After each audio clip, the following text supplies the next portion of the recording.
Hey guys, what's going on? Brett here, back for another video. Today, it's not the reaction, as you can see I don't have headphones on. It's just gonna be me reviewing the movie. The Exorcism Believer. The Exorcist Believer. Why did I say exorcism? Holy shit. Was that a good movie? Was it a good movie, really? I personally think it was okay. It wasn't the same as the original, but nothing ever is.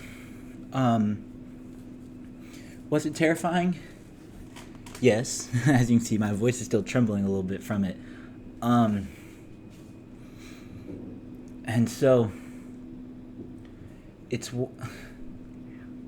I don't know how to describe it really. As you can see, we're going to flip to this.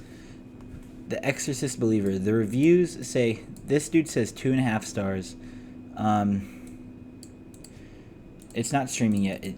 As of recording this video, is the first proper night you can watch it, I think, for public viewers.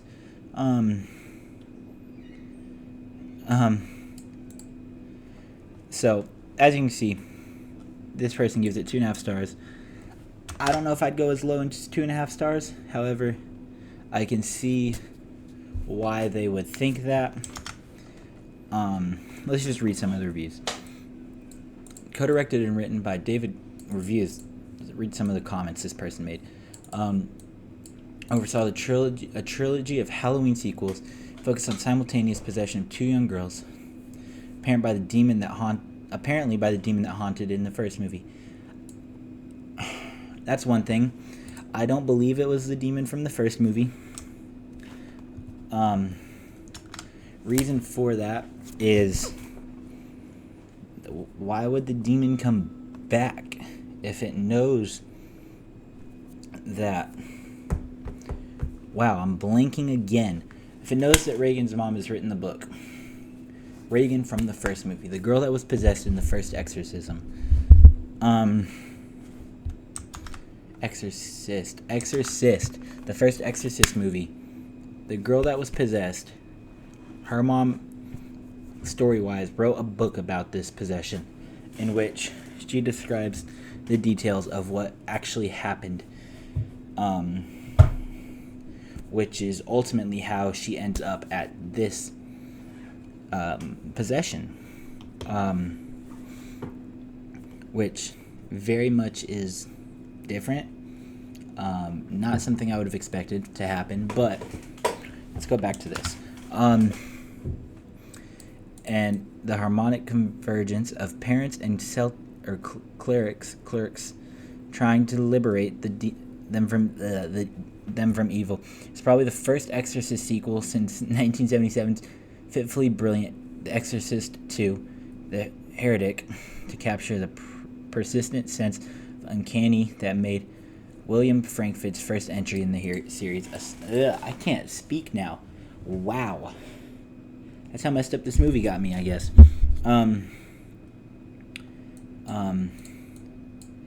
There is, and I will say, the movie was very slow.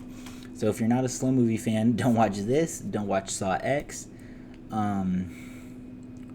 Because really, it's not that, important. It is important. Don't get me wrong. Very much is important. But, it was very slow. The movies moved at a snail's pace, especially in the opening third. You don't really know what's happening. You know what's happening, but you can't really, it doesn't talk about what's happening for a good chunk of the movie. And really, that's not something that us as the audience should have to know. We shouldn't have to be guessing on what's going on, even though we can infer what's going on because it's the movie, what the movie's about. We shouldn't have to do that. And I think the beginning of the movie could have moved a tad bit faster.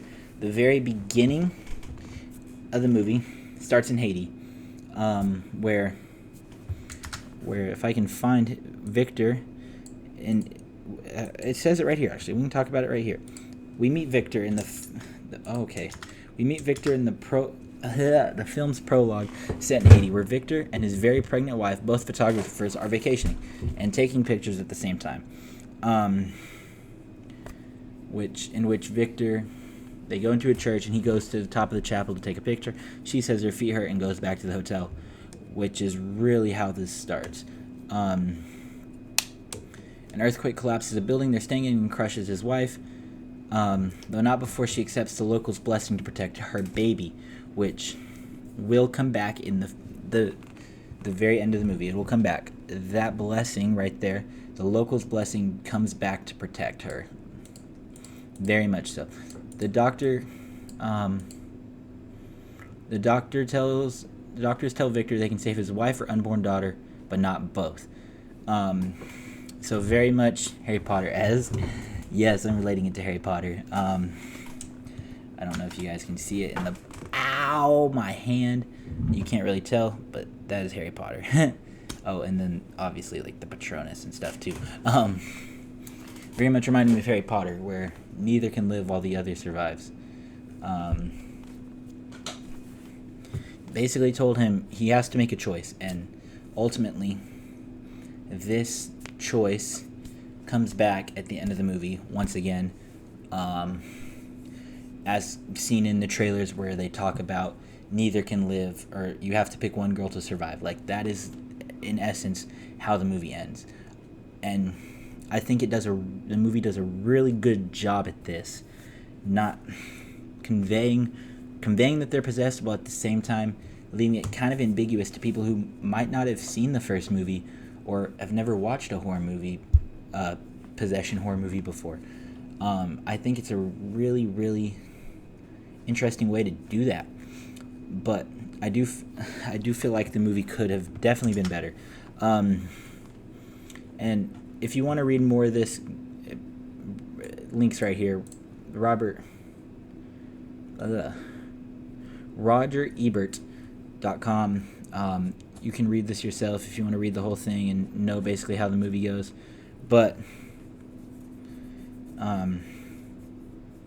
this movie was very good. I wouldn't say very, very good, but this movie was definitely better than what people thought it would be, in my opinion. Going into this, I don't read reviews for movies because I want to know what happens in the movie. And I think this movie definitely delivered.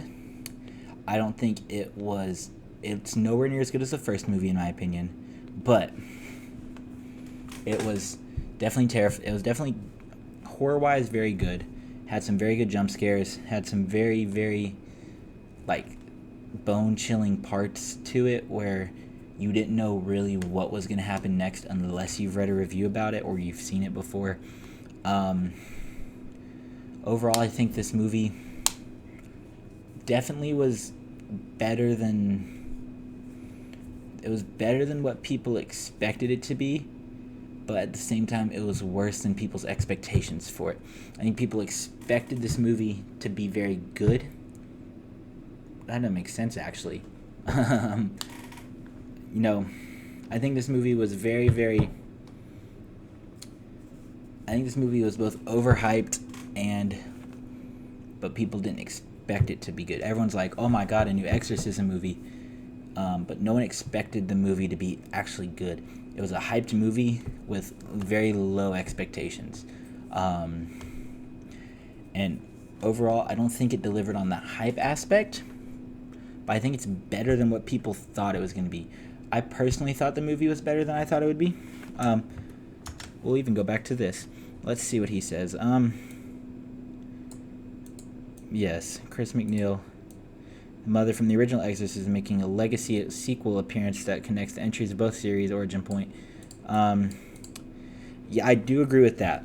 So, Chris McNeil comes back in this movie and doesn't really do a whole lot, if I'm being honest. Comes in, realizes that the girls are possessed, which by this point in the movie, everyone already knows that. She does not have to, tell us that they're possessed. Everyone knows they're possessed by this point.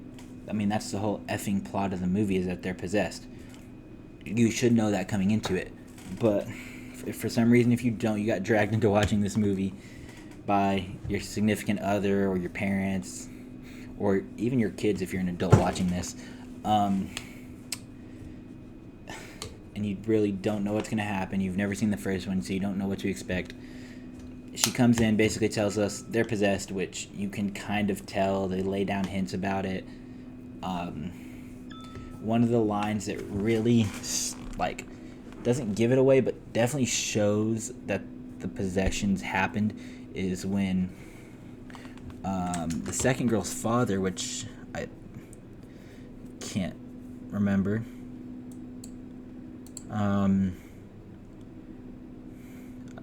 I can't find, and now I'm blanking. But she, the father of is it Kath? It is Catherine. Catherine's father basically tells everyone else, like, they've got to be possessed. They were gone for 3 days, the same amount of time Jesus was dead for. They come back with charred feet like they've walked through hell. If that doesn't give away that they're possessed, like, 3 days is very, very... And I know this movie's not related to The Conjuring, but 3s are a sign against the Holy Trinity. Basically, Satan giving a big FU to the Holy Trinity. 3s are very, very important in spiritual activity. And movies-wise, 3s are basically like, wow, this is embarrassing for me. Like the Warrens say in the Conjuring movies, 3s are a sign against the Trinity. Everything is done in 3s. There is 3 knocks.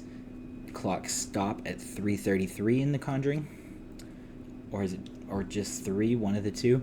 Like, it is 3s. If something is 3s related, it's either a sign or it's a knock against the Holy Trinity. It's their way of making fun of the Holy Trinity and trying to sway your beliefs away from Christ. One thing I do feel like the movie did well, though, and I know I'm jumping around a lot, but this is just how my brain works, and I'm just sitting here talking to the camera and literally just talking about what I thought was good as it comes into my head. One thing I thought was really, really good in the movie, which I'm very glad they did, is they showed different denominations of the church performing their own ways of exorcisms. They showed some very natural ways for it. They showed the Catholic way. They showed Church of Christ. They showed Baptist. Like, they showed 4 or 5 different ways that different denominations of the church perform exorcisms. And ultimately, what it came down to was everyone having to work together at the same time and just trusting in God, the one God. Because there is only one true God, and I will say that here, and I will stand by that. There is only one true God, and yes, I believe, and I'm not ashamed.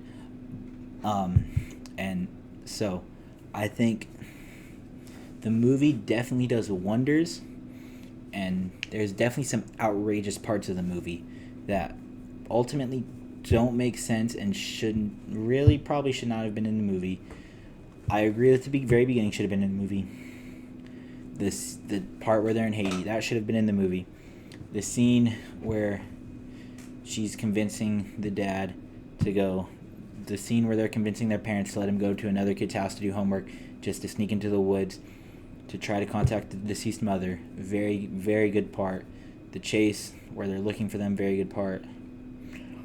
There was one part that I really questioned why it was in the movie, and this scene takes place during the police hunt when they're looking for the girls. Um, comes right before they find the girls. The father is talking in a homeless shelter and basically flips out on them whenever, like, when they're telling him, oh yeah, she ran off to look for her mother, or she's looking for something else, as he's holding a hot dog, and he proceeds to go like that with the hot dog to the dad of the girl, which the girl is missing at the time, still missing. Sorry about that, but that scene, I very much questioned why it was in the movie. Definitely did not show a really great side of the dad. However, it did show. It is, I think, ultimately it's necessary to show that he, at that point in time, did not believe the word, did not believe in Christ, knew of him, just did not believe in it. And he proceeds to talk about this later in the movie, which I will get to as I'm going through just scene by scene, which is a very stark contrast from the other girl's family, where they go to church every Sunday. She's in church. She believes the word. I think the point of it was to show the two differences in how both sides can be basically, or not even basically, can be possessed, and it doesn't just come out of unholy circumstances. It can come into a holy family. It can come into a family that has no affiliation with the church whatsoever. It can get anyone. And I think that's what the movie was trying to say. The ending was, I feel, a little sloppy. I'm going to cut to the end because I think the middle was very good. The scene where they bring in Chris McNeil, back, where he goes and meets her and brings her back to the hospital, and she's carved Reagan's name into the wood, and which I both liked and disliked this fact. I think to sell a good horror movie in 2023, you can't have it rely on the previous entry as much as I feel this movie did. This movie tied a lot of things back to the original the original Exorcist movie. Ugh, I can't talk tonight.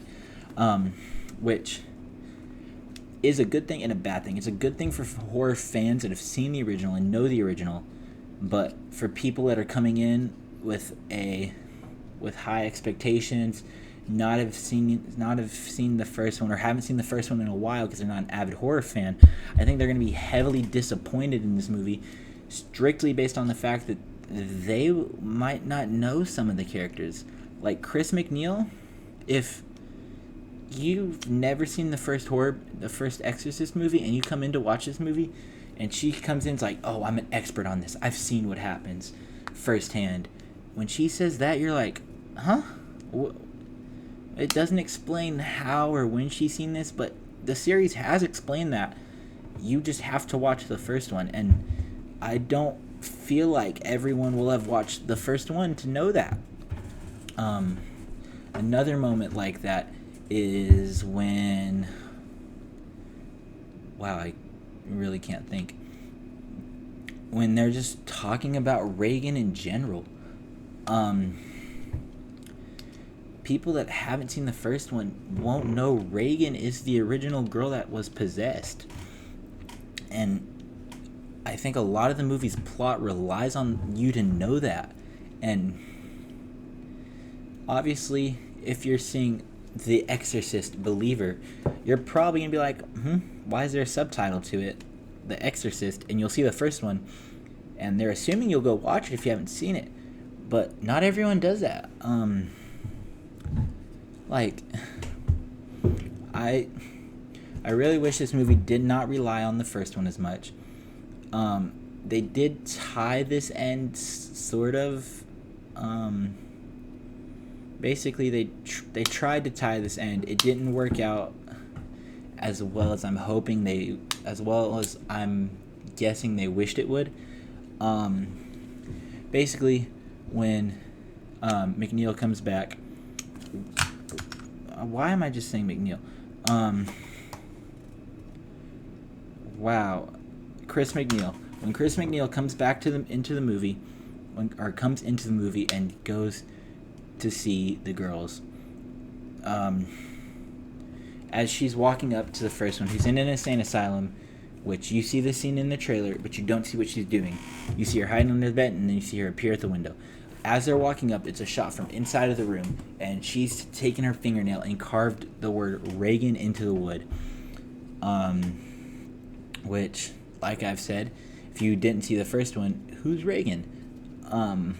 But then it goes through, you basically the exact same thing that you see in the trailer happens in the movie.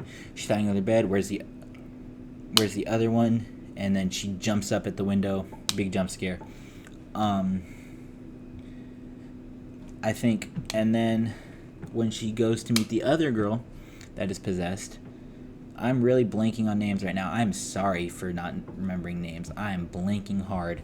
When Chris McNeil goes to see the other girl, it's very, very original Conjuring-esque. She hears the tapping noise. She walks to the stairs, looks up the stairs. She runs away from the stairs, just like Reagan did in the first film. She goes upstairs. She does a prayer, tells the demon to leave the girl alone. She walks over to the girl, helps the girl get up because this entity has knocked her to the floor, out of her bed, onto the floor, into the corner. Chris McNeil helps her up, gets her back on the bed. The girl spots a cross. The demon comes back into the control and stabs Chris McNeil's eyes out. Holy shit, was that unexpected. I could have sworn the trailers had Chris McNeil in the exorcism that takes place at the end of the movie. But nope.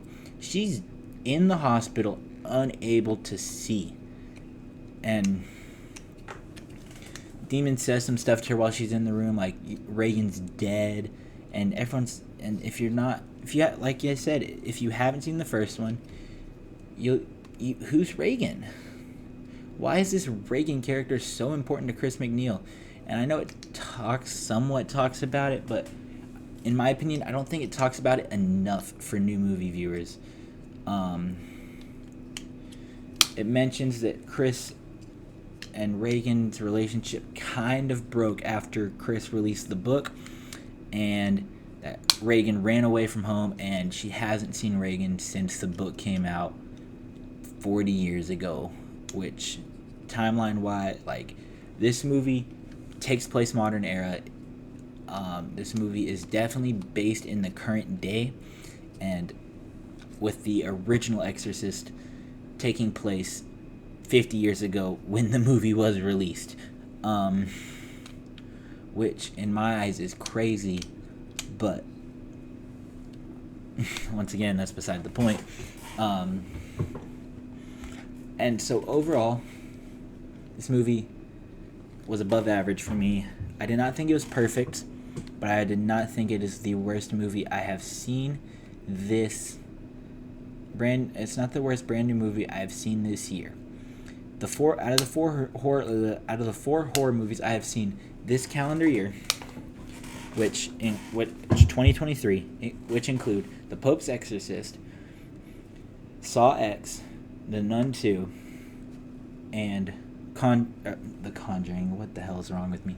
The Exorcist Believer. I think out of those four movies, I think personally the worst one is gonna be The Nun 2. The Nun 2, while yes, definitely, in my opinion, better than the first. It was not as scary as the first movie, however. There were some bigger scares, but it overall wasn't as scary. Very slow movie, very, very slow until the very, very end of the movie, and then I feel like it just went, movie's over. Action, movie's over. Like, there just wasn't enough going on in the movie for that to make sense to me. Next is gonna probably be The Exorcist Believer. Why do I keep saying the fucking exorcism? The Exorcist Believer. Overall, scary, yes. Story, Plot, CGI, graphics, practical effects, very good. Then, and then I think I'm going to have to say, this might be controversial, Pope's Exorcism and then Saw X at number 1. Pope's Exorcism was very good. I've seen it 3 times now. Once in theaters, twice on streaming services. And all 3 times I've picked up something that I did not notice the first time I watched it. Overall, it was a very, very good movie. Definitely, but that movie definitely has some plot holes. Saw X, it's my top horror movie I've seen this calendar year, in my opinion. Which I know no horror movie this year has actually gotten good reviews. I don't think, at least. I might be wrong on that, but I know The Nun 2 hasn't done well, not box office wise, review wise. So far, The Exorcist Believer has not done well, and I know Saw X didn't do amazing review wise. So Pope's Exorcism and Saw X for me, 1 and 2. I think if you're talking review wise, those 2 would flip. But overall, I think that is my order for best horror movies I have seen this calendar year. But yeah. Overall, it was scary. Definitely going to cause sleep issues tonight. But wasn't the